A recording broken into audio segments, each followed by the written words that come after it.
There is a little-known truth about marathons.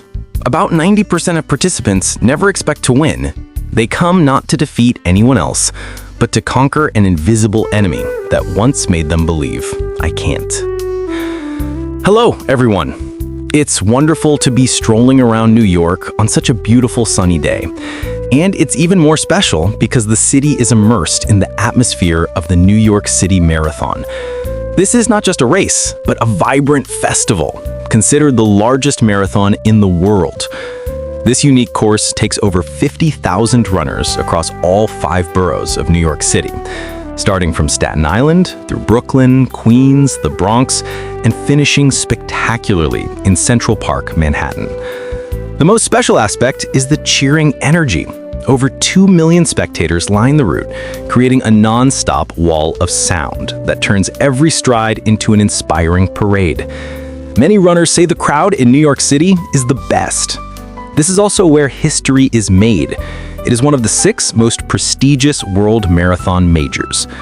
From the first winner in history, with an entry fee of just $1, to legends like Grady White's setting records and winning 9 times, the NYCM is where great sporting stories take flight. This truly is a sporting experience that any athlete or visitor would wish to witness. I live in Manhattan and am also a running fan, so I have followed this race for many years. I once witnessed a woman cross the finish line in the 6th hour. Her feet were bloody, her face drenched in sweat, but her eyes shone bright like a lighthouse. Spectators on both sides of the road applauded non-stop, many shedding tears. At that moment, I understood that some victories don't need a medal to deeply move others. The silent battles no one sees. My friend, a man who once weighed 100 kilograms, cried when he touched the finish line. He said, "These 42 kilometers were easier than the 42 kilograms I lost." It turns out the longest run is not from the start to the finish line, but from the sofa in the morning to the running path in the afternoon. From gasping for breath when climbing the stairs to the firm steps overcoming a hill.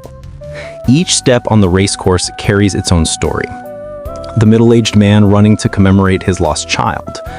The young woman overcoming depression 1 kilometer at a time.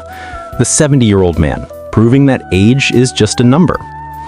They are not running to compare themselves to others, but to have a dialogue with their past selves. The miracle happens at kilometer 35. When the body is running on empty, when the will is thinner than a thread, the miracle begins to appear. That is the moment you realize the true limit is not in the muscles, but in the mind.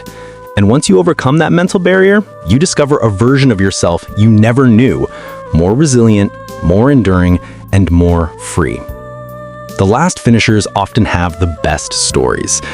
They are living proof that speed is not as important as not stopping. In a world of numbers and rankings, they remind us that sometimes the greatest victory is simply not quitting. The finish line is just a milestone. The truth is, there are no losers in the race against yourself. There are only those who dare to try, those who dare to step forward, and those who discover their own hidden strength. When the applause rings out for the last person to cross the line, it is not pity. It is recognition for their courage. The courage to start, the courage to continue, and the courage to finish.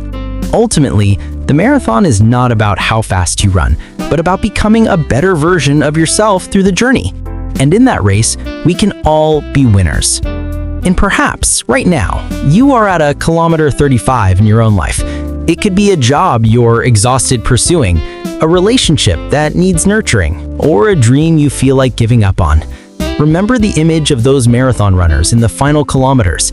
Heavy legs, panting breath, a mind whispering, quit. But they keep moving. Just one step, and then another. You know what? The miracle is not in the speed, but in the forward momentum. You don't have to be the best, the fastest, or the most brilliant. You just need to be the one who doesn't stop. Waking up every morning and doing the tedious work again, that's a stride. Facing failure and finding a way to fix it, that's a stride. Feeling frustrated but pushing on just a little more, that's a stride. Look back at the path you've traveled. You've survived 100% of your worst days. You are much stronger than you think. No one can truly understand what you have gone through, just as no one can truly assess your endurance. So don't compare your journey to others. Your race is not against them, but against the doubts, fears, and fatigue in your own heart. I can't promise that things will be easier ahead, but I am certain that if you persevere, you will discover a hidden strength that even you didn't realize you possessed. Just like the marathon runners. The moment they touch the finish line, all the pain vanishes, leaving only a feeling of pride and happiness. In that moment, they know that every effort was worth it. So just keep going. Slow is okay as long as you don't stop. Believe that your own finish line is waiting, and when you reach it, you will realize that the greatest victory is not about finishing before anyone else, but about winning against the person you were yesterday.